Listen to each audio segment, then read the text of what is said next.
እንደቆምን የጌታን ቃል ከሐዋርያት ሥራ ምዕራፍ 7 ቁጥር 9 ላይ አውጥተን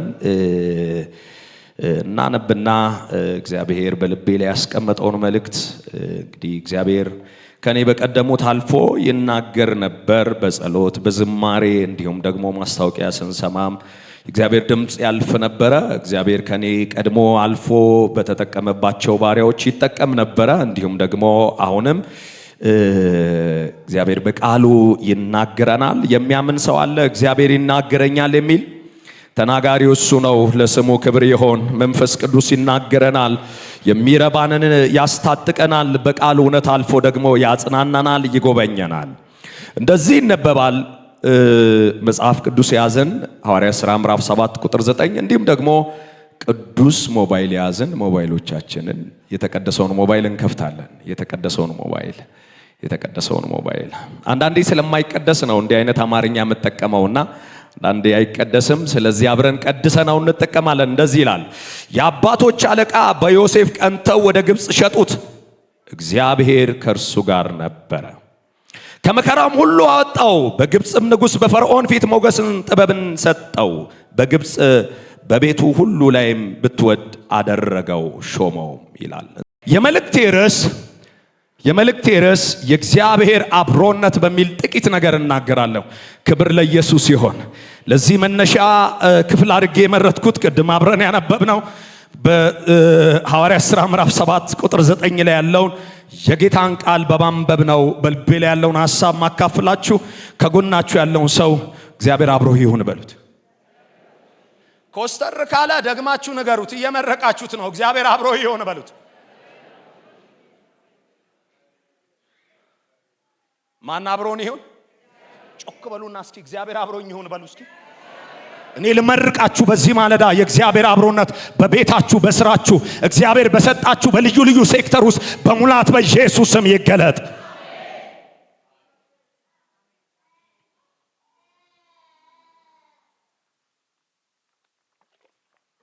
በጣም በልቤ ላይ ካሉ መልእክቶች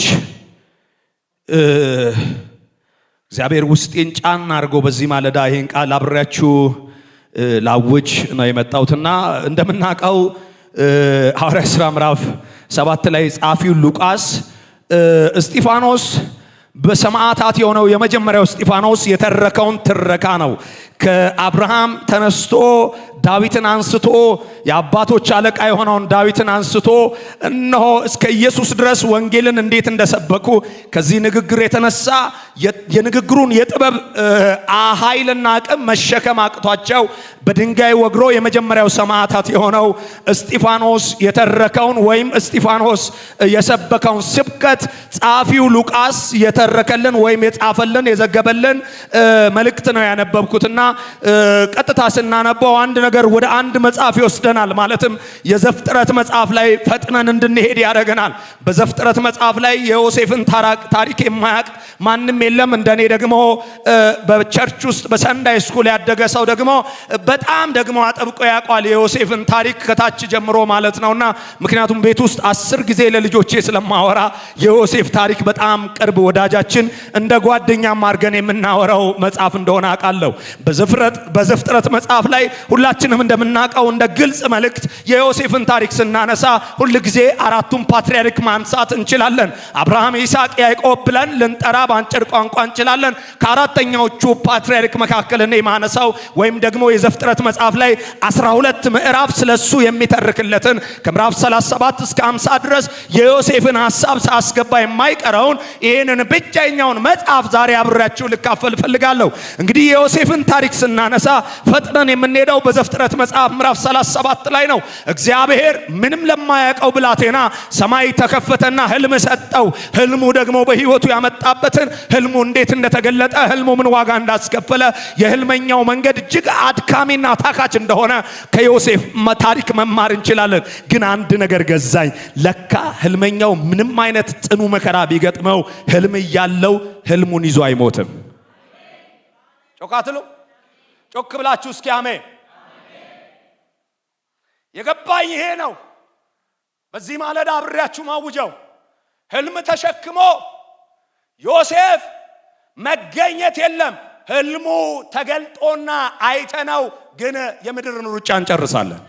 ይህንን ከዮሴፍ ሕይወት እናያለን። ህልም ላልም እስኪ ዛሬ ተኝቼ አልሜ ልተኛ ብለን አናውቅም።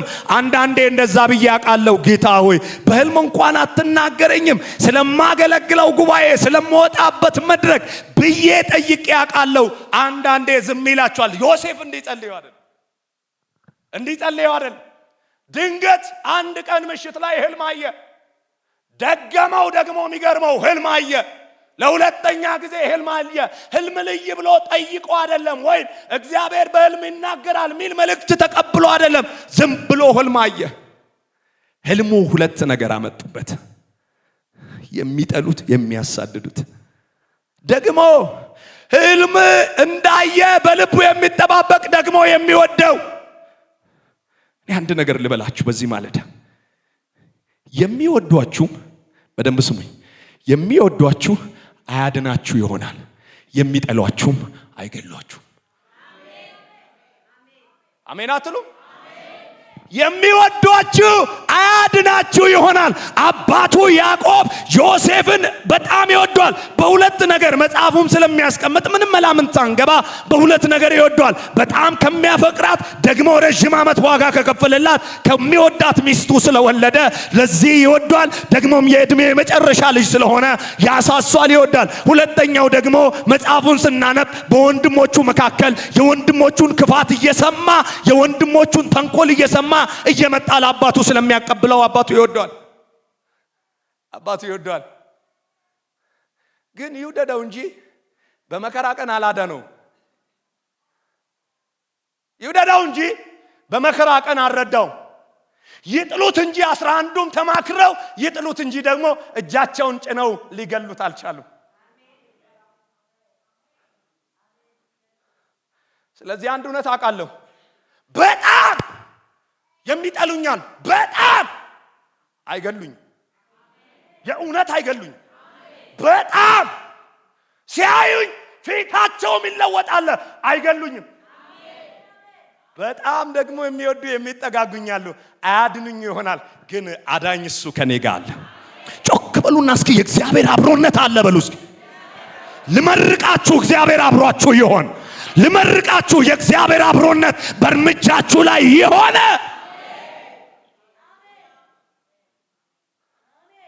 በእውነት በጣም የሚጠሉኝ ሰዎች አሉ። እናንተ በጌታ ናቸው። በጣም ሲያዩኝ ብግን የሚሉ ይጠሉኛል፣ ደግሞም ይወዱኛል። የሚወዱኝም የማይረዱኝ በሰዓት ይኖር ይሆናል፣ የሚጠሉኝም ግን የማይገሉበት ጊዜ አለ። ለምን አትሉም? አንድ ነገር ብቻ ነው፣ እግዚአብሔር አብሮሃል። የወደዱ ሴራቸው ጠላልፎ የጠሉ ሴራቸው ጠላልፎ ያልወደከው በቴክኒክና በታክቲክ አይደለም፣ በተማርከው ጥበብና ልቀት አይደለም። አንድ ነገር እነግርሃለሁ፣ እግዚአብሔር አብሮ ስላለን።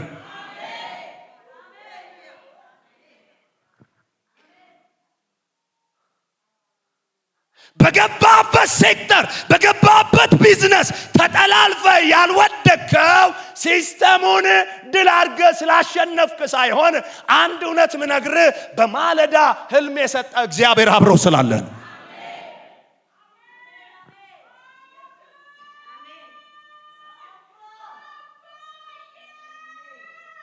ናዬ ቃል ከገባይ ጊዜ ጀምሮ ፍርሃት እዛው ደህና ሁን ብየዋል።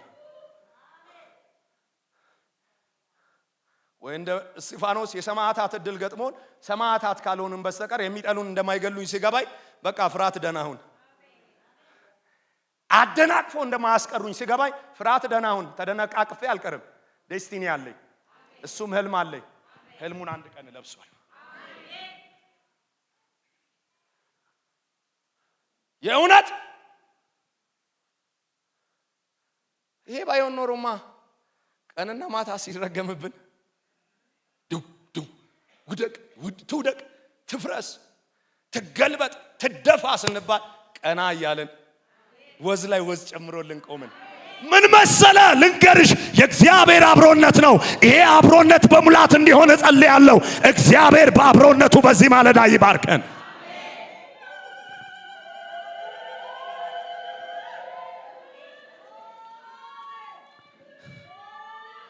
አጥቢያ ጥንዶች ሊያገቡ ምክንያቱም በማግባት 11 ዓመት ስለሆነ እኔን የመታኝ እንቅፋት እንዳይመታቸው ሊያገቡ ጥቂት ቀን ሲቀራቸው አንድ ኢንቪቴሽን እንሰጣቸዋለን። ቤታችን ኑ ለምን እንጸልይላቸዋለን። ምን ትጸልይላቸዋለህ ካልከኝ እኔም ባለቤቴም የምንጸልየው አንድ ነገር ነው። መኪና ስጣቸው፣ የሆነ ነገር ስጣቸው፣ ወዳጅ ስጣቸው፣ የሆነ ነገር ስጣቸው ብቻ ሳይሆን አብራሃቸው ሁን፣ ሸለቆ ውስጥ አብራሃቸው ሁን፣ ከፍታ ውስጥ አብራሃቸው ሁን፣ በማጣት ውስጥ አብራሃቸው ሁን፣ ምድረ በዳ ውስጥ አብራሃቸው ሁን። ሃሌሉያ። ፓኬጅ አይደለም ታዲያ ልክ ነው። እግዚአብሔር አብሮ ካለ እኮ ወዳጄ የትም ምድረ በዳ ብትገባ ልምላሜ ይሰማል። ለምን ካልክ በሱ ጥላነት ተጠልለሃል። መጽሐፍ እንዲህ አይደል የሚለው በልዑል መጠጊያ ሁሉም በሚችል አምላክ ጥላ ውስጥ ያድራል። ለካ ሁሉን ይችላል። ውሽንፍሩን ይችላል፣ ሐሩሩን ይችላል፣ የማይቻለውን ይችላል። በሱ ተጠልሎ ከዴስቲኒ መድረስ አለ። ና ይሄ የአባቶች አለቃ ወንድሞች ጠሉት። ታሪክን ሳሳጥረው ጠሉት። የጠሉት ከህልሙ አንጻር፣ የጠሉት ካለበት ፕሮግራም አንጻር፣ የጠሉት እግዚአብሔር በሱ ላይ ከጫነበት። ለካ የእግዚአብሔር ነገር ራችሁ ላይ የሆነ ነገር ሲቀመጥ ሰው ሁሉ የሚወደን ይመስለናል። ለካ ሰው ሁሉ አይወዳችሁ። ፈገግ ያላችሁ ሁሉ ለካ ወዳችሁ አይደለም። እከሌ በቃ ወዱኛል እግዚአብሔር ይመስገን ስትሉ በኔክስት ዳይ ላይ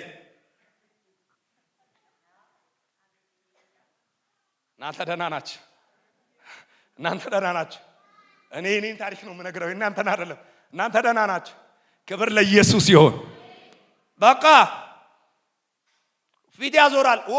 እከሌ ደግሞ በቃ ጠልቶኛል፣ አለቀልኝ፣ አበቃልኝ ሲል ሰማይ አላለቀም ይላል። ምን ይላል? ይቀጥላል። ህልም እኮ የሰጠው እኔ ነኝ ይላል። እና ጠሉ፣ ተማከሩ፣ በአንድ ቋንቋ ጠሉ እና ምን እናርገው? እንግደለው አሉ። ኖ ከመንገለው ብንገል ምን እንጠቀማለን? ያው ስጋችን ነው አለ። እግዚአብሔር ነው ጣልቃ ገብቶ የተጠቀመውና ከወንድሞች መካከል እግዚአብሔር ነው ጣልቃ የገባው። እግዚአብሔር ባካችሁ ከጎናችሁ ላለው ሰው ንኩትና እግዚአብሔር ጣልቃ ይገባልሃል በሉ። አብሮ ያለ እግዚአብሔር ጣልቃ ይገባል በሉት እስኪ። በምክር መካከል ለማን መልእክት እንደሆነ አላውቅም። በምክር መካከል በሆነ ሸንጎ መካከል በሆነ የሆነ ሐሳብ ቅንብር ባለበት መካከል ልዑል አብሮ ካለ ጣልቃ ይገባ።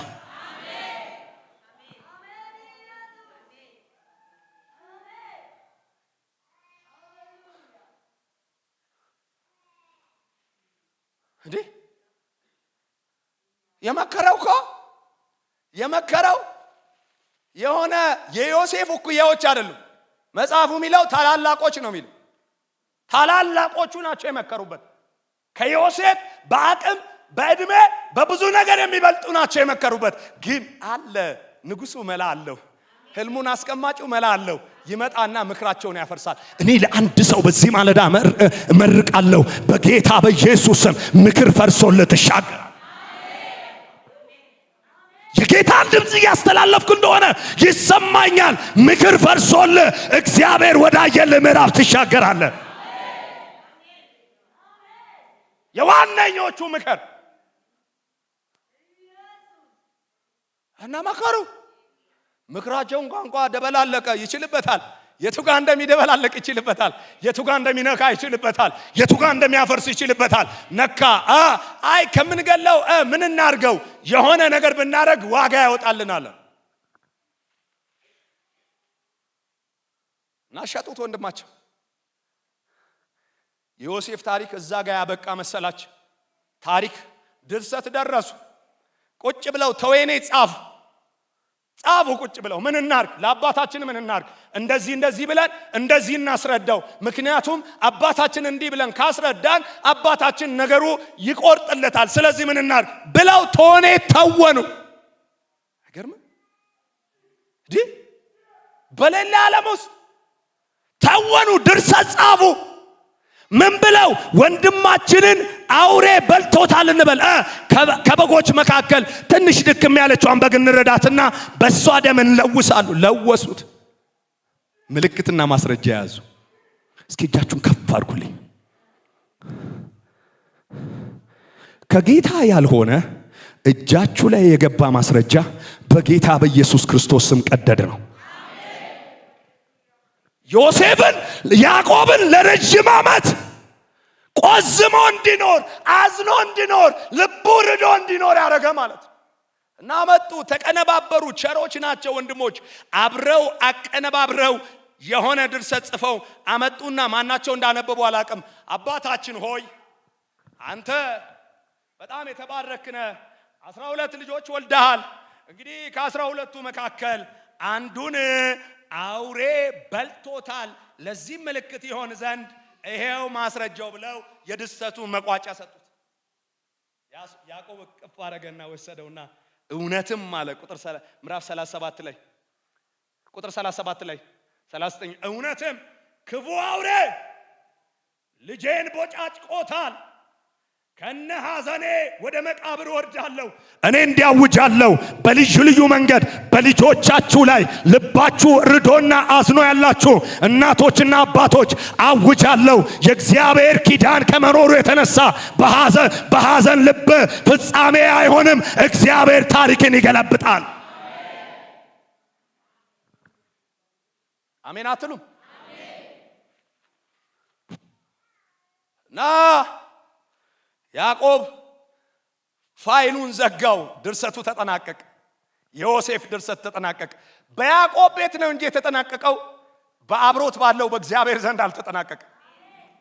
ምዕራፍ 2 የሚቀጥለውን ቻፕተር አያውቁትም። ሲዝኑ ተጠናቀቀ ብለው ዘጉት። አንድ ፊልም ሲያልቅ ሲዝን አለቀ አይደለም የሚሉት? አለቀ። ለካ ድርሰቱ እየተጻፈ ነው ያለ።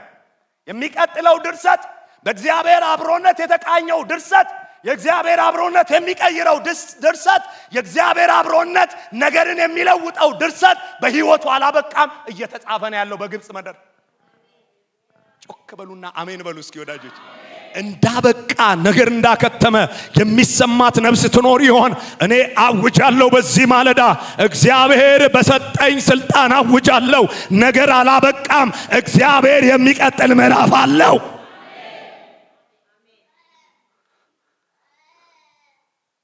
እና ዮሴፍ በግብጽ ተሸጠ። በጣም የሚገርመኝ ምዕራፍ 39 ደርሻለሁ። ዮሴፍ በግብጽ ተሸጠ ይልና መጽሐፉ በጲጥፋራ ቤት ገባ። እናስ የሁሉም የዘቦች ዋና አለቃ ሆነ። ደስ የምትለኝ ቃል አለች። እግዚአብሔር ከሱ ጋር እዴ ተሽጦ በባርነት በማይመች ሁኔታ ውስጥ አዎ እግዚአብሔር ከሱ ጋር ነበር። በጣም የሚገርመኝ እንዲህ ነው። በውሸት ተወነጀለ፣ ወይኒ ገባ። እግዚአብሔርም ከዮሴፍ ጋር ነበረ። እናስ በወይን ጠባቂ ፊት ሞገስን ሰጠው። እንዴ ወይን ቤት ጮክ በሉና የእግዚአብሔር አብሮነት ብሉ እስኪ በእናታችሁ። ድገሙና አውጁ በእናታችሁ። ድገሙና አውጁ እስኪ በእናታችሁ። በቤታችሁ በሙላት ይገለጥ። እዚሁ ምዕራፍ 7 ቁጥር 10 ላይ ከመከራ ሁሉ አወጣው። ጮክ በሉና ከጸናብኝ ነገር ያወጣኛል በሉ እስኪ። ዳዊት እንዲህ አለ፣ ቆይቼ የእግዚአብሔርን ደጅ ጠናው እና ምን ሆነልህ አለ፣ ዘንበል አለ። ጽኑ ከሆነ መከራ አወጣኝ። ከረግረግ ጭቃ አወጣኝ አይደለም የሚለው which means ጽኑ ከሆነ መከራ ከማይቻል ዳዊት በራሱ ፖቴንሻል፣ በራሱ አቅም፣ በራሱ ስል በትላንት ለምዱ፣ በትላንት የንግድ ስትራቴጂው ሊወጣበት ከማይችለው ነገር እግዚአብሔር አወጣኝ አለ። ዛሬ አውጃለሁ ጽኑ ከሆነው ከበረታው ነገር እግዚአብሔር አንድ ሰውን ያወጣል። ጮክ በሉና አሜን።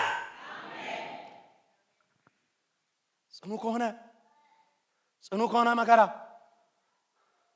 ስለ መከራ ዝርዝር አልገባም። ዳዊት እንዳለው ማለት በጣም ይገርመኝ ይሄ ነው። መዝሙር 40 ላይ ቆይቼ እግዚአብሔርን ደጅ ጠናው ምን ሆነልህ፣ ዘንበል አለልኝ። ምን ማለት ነው?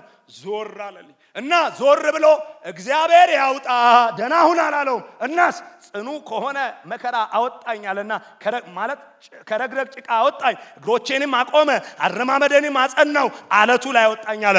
አውጃለሁ በዚህ ማለዳ ጽኑ ከሆነው ነገር አንዲት ነፍስ ዛሬ መውጣት ይሆንላታል። ጮክ በሉና ወጥመድ ተሰበረ በሉስ።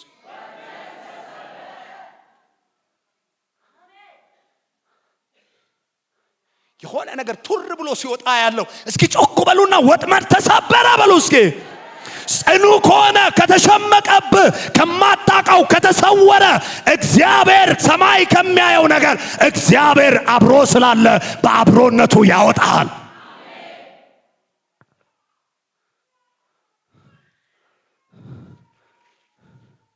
ዳጆች ያታስጨውኝ።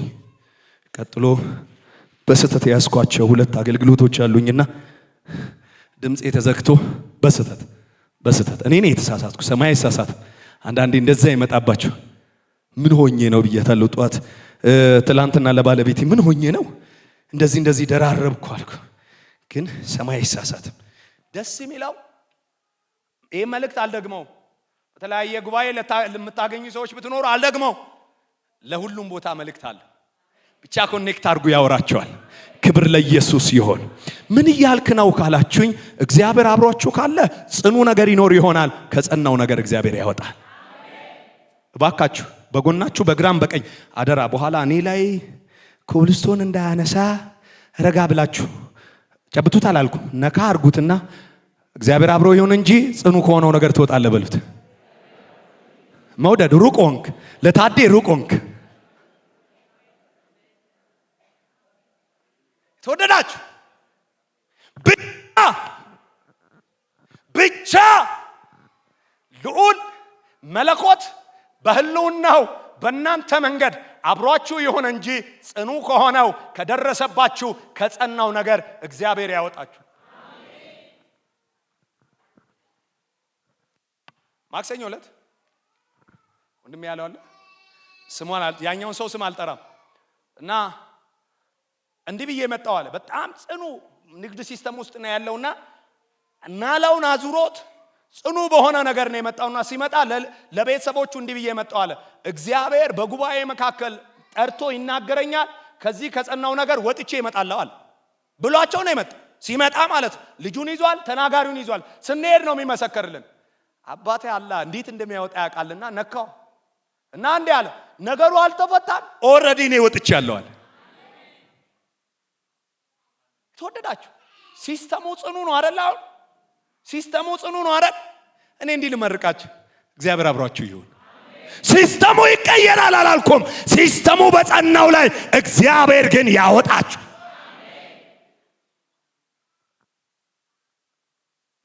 ሲስተሙ ኮራፕትድ ነው አይደል? ሲስተሙ ይዋጋል፣ የራሱ መልክ አለው፣ ያስፈራል አይደለ? አንድ ነገር መርቃችኋለሁ፣ እግዚአብሔር አብሯችሁ ይሆን። የእግዚአብሔር አብሮነት ድልን ይሰጣችኋል፣ ደግሞም ያወጣችኋል። አይገርምም? እግዚአብሔር ከዮሴፍ ጋር ነበረ። በጣም የሚገርመው ይሄ ነው። እግዚአብሔር ከዮሴፍ ጋር ነበረ።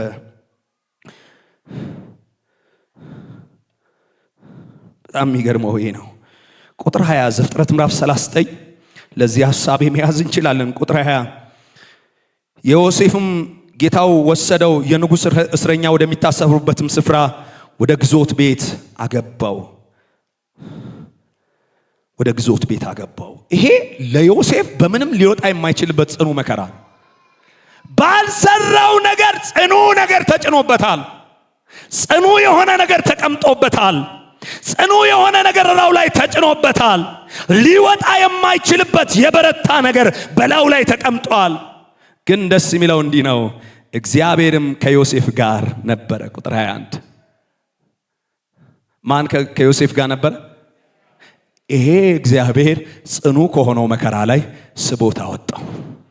ጮክ በሉና ያወጣኛል በሉ እስኪ። ይሄ መልእክት የሚመለከተው ሰው ብቻ አየሩ ላይ ያስተጋባል። እኔና ቤቴ እንወጣለን በሉ እስኪ። እግዚአብሔር ያወጣናል። ባካችሁ ይህን ቃል እንድገመው። ምድሬ ጽኑ ነገር ውስጥ አለች። ትላንትና ጮኸን ጣልቃ ገብቶ ያወጣት እግዚአብሔር ዛሬም በአብሮነቱ ያወጣታል የሚል ሰው ካለ ምድሬን ጽኑ ከሆነባት ነገር እግዚአብሔር ያወጣታል በሉስ። ለጌታ እልልታና ጭብጨባ አምጧ። ክብር ለወደደን ላዳነን ለተቤዠን ጣልቃ እየገባ እየረዳን እዚህ ላደረሰን ለቸሩ ለመድኃኔዓለም ክብር ይሆንለት። ክብር ለእርሱ በአርያም ክብር ለእርሱ ብቻ ይሆነ።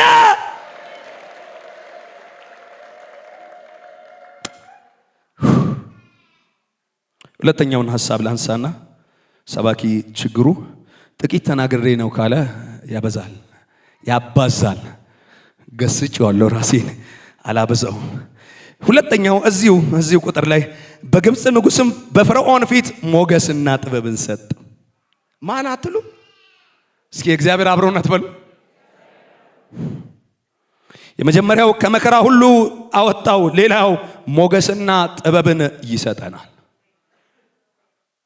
ሞገስ ቅቡልነት ነው። በገጠመን አስቸጋሪ ነገር ተቀባይነትን ማግኘት ነው። ጥበብ ደግሞ የገጠመን መከራ፣ የገጠመን ቻሌንጅ፣ የገጠመን ልዩ ልዩ የሆነ ውጥንቅጥ የወጣበትን ነገር የምንወጣበት መውጫ። ጮክ በሉና ሞገስና ጥበብ ይሰጠኛል በሉስ።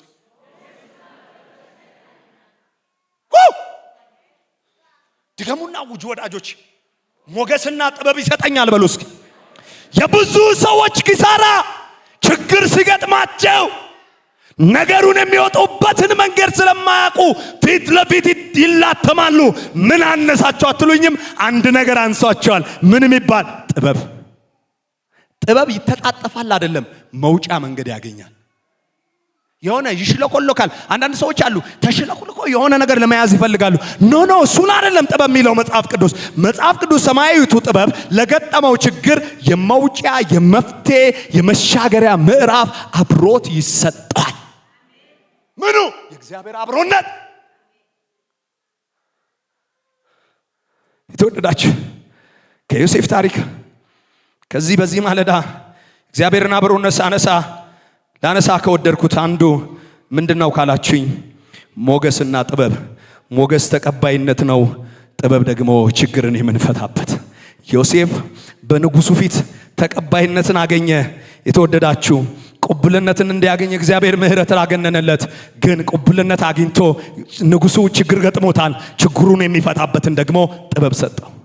እኔ እንዲህ ልመርቃችሁ፣ በገጠማችሁ ነገር ላይ እግዚአብሔር የመውጫውን መንገድ ይስጣችሁ። አረገምኳችሁም። እግዚአብሔር የመውጫውን መንገድ ያሳያችሁ። ከላይ ከተስማማችሁኝ አሜን በሉ እስኪ። እና ዮሴፍ ከአቅሙ በላይ የሆነ ነገር ገጥሞታል። ወዳጆቹ ረስተውታል። ትላንት ህልም ይፈታለት ረስተውታል። ለካ እግዚአብሔር ካላሰበ፣ ሰማይ ካላሰበ ማንም ሊያስብ አይችልም። ማንም ሊያስብ አይችል። መዝሙረኛው እንዳለ አይኖቼን አነሳው አለ። ረዳት ፈለግኩ፣ እገዛ ፈለግኩ።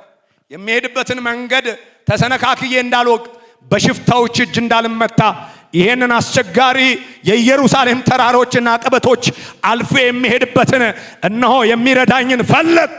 ረዳቴ ከወዴት ይምጣ አለ። አይኖቼን አነሳው፣ እርዳታ ፍለጋ አለ። ዛሬ እላችኋለሁ፣ እርዳታ ፈልጋችሁ ወደ ሰሜንም ወደ ደቡብም አትሄዱ። እግዚአብሔር አብሯችሁ ይሆን፣ የመውጫውን መንገድ ይሰጣችኋል። እግዚአብሔር ከዮሴፍ ጋር ነበረ። ሞገስና ጥበብን ሰጠው። ምንም የሆነበት ችግር ገጥሞታል። ለችግሩ ቅቡልነት የሚያገኝበት፣ ተቀባይነት የሚያገኝበት፣ እነሆ ቀጥሎ ነገሩ በህይወት እንዲቀጥል የሚያደርግ ነገር እንዲያገኝ የሚያደርግ ነገር ሞገስ ያስፈልገው ነበር። ደግሞ ችግር ገጥሞታል። ጽኑ የሆነ መከራ ገጥሞታል። መከራውን የሚያልፍበት፣ መከራውን የሚፈታበት፣ መከራውን ፈቶ የሽግግር ምዕራፍ የሚያደርግበት፣ ህልሙን የሚለብስበትን መንገድ እግዚአብሔር አዘጋጅቶ ስለነበረ እንዲህ ያደረገው። እነሆ ጥበብን ሰጠው። እንዲህ ልመርቃችሁ፣ እግዚአብሔር በዚህ ማለዳ አብሯችሁ ይሆን። ይሄ አብሯችሁ ያለ እግዚአብሔር ጥበብና ሞገስን ይስጣችሁ። እላችኋለሁ እንዲህ ልመርቃችሁ፣ በዚህ በጸናው ዘመን ላይ እግዚአብሔር እንዲህ ይባርካችሁ፣ ጥበብና ሞገስን ይስጣችሁ። ጮክ በሉና ሞገስና ጥበብ በሉ እስኪ። በሚለብስ ሰው ድገሙና አውጁ እስኪ። ክብር ለኢየሱስ ይሆን።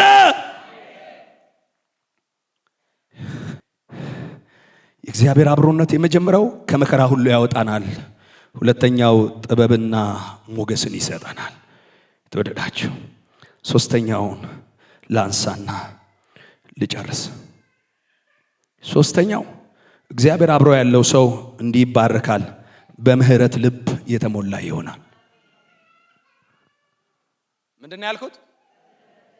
ድገሙ እስኪ። አንድ ሰው ሰሞኑን ሲናገር ሰምቻለሁ አንድ ስልጠና ላይ አይ ቲንክ ቄስ ትግስቱ መሰለኝና አብዛኞቻችን አምልኮ ስንገባ አለ። አዎ እሱ ነው። አብዛኞቻችን አምልኮ ስንገባ 5-6 ሰው ተሸክመን እንገባለን፣ እናመልካለን። ለምን? የምህረት ልብ አተናል።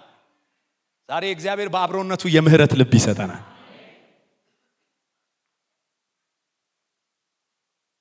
ብዙ የሚበድሉን የሚጠመጥሙና ነገራችንን የሚቆላልፉ ይኖረናል። አንድ ነገር ተምረናል ከጌታችን ከመድኃኒታችን። ነገራችን ባይዞዬ ሰው ነገሩ እንዲፈወስ ከወደደ የምህረት ልብ ያስፈልጋል። እኔ በዚህ ያጭር የአገልግሎት እድሜ የደረስኩበት የምህረት ልብ ካልሆነ ባጭር ቋንቋ ከዚህ በፊትም ተጠቅሜ ሊሆን አቡ እያየሁት እኔ መርዝ ጠጥቼ የአይጥ መድኃኒት አቡ እንዲሞት መጠበቅ ማለት ነው።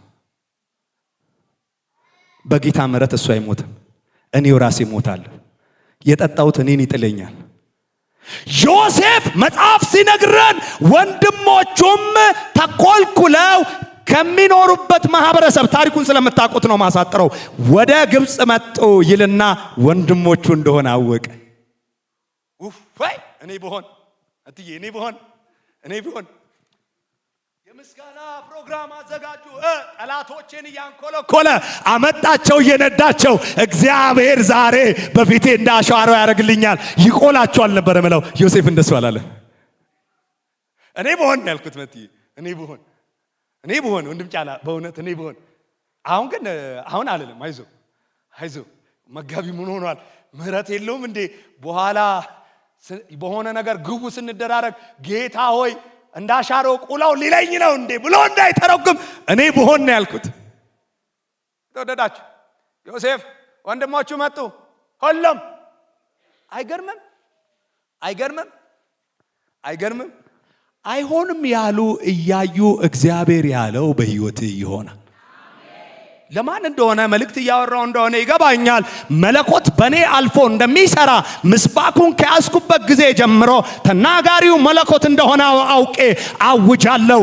አትደርስም በተባልክ ቦታ ላይ ትደርሳለህ። ሁለት ላድርግላችሁ። ከየት አመጣው አትሉ? ሙሴ ወደ ወንድሞቹ ወረደ። 40 ዓመት በሞላው ጊዜ ወደ ግብጽ ሄደ።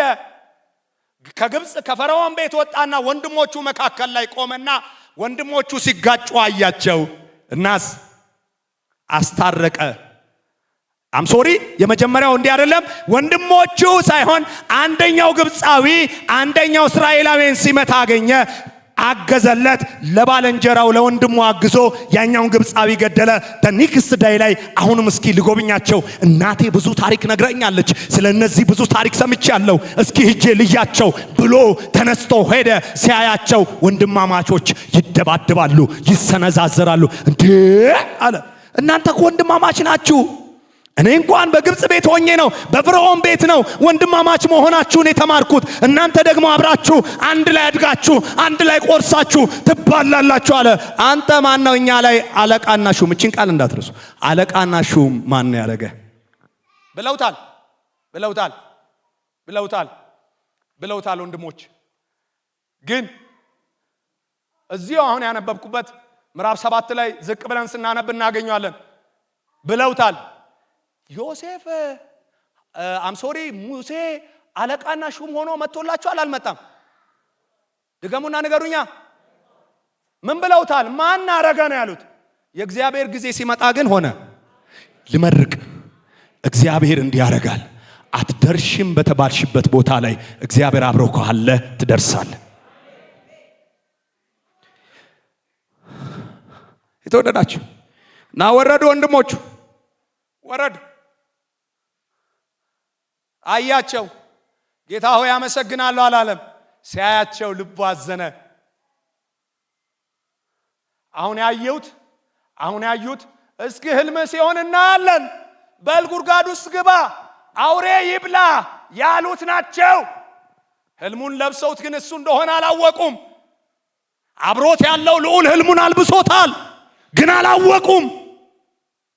ግን እንዲህ ይለናል፣ ወንድሞቹን ሲያይ ስቅስቅ ብሎ አለቀሰ። እግዚአብሔር አብሮ ያለው ሰው ነገሬን ሲጠቀልል የምህረት ልብ አለው። ከጎናችሁ ያለውን ሰው ንኩትና እግዚአብሔር አብሮነት በምህረት ልብ ይሞላናል በሉት።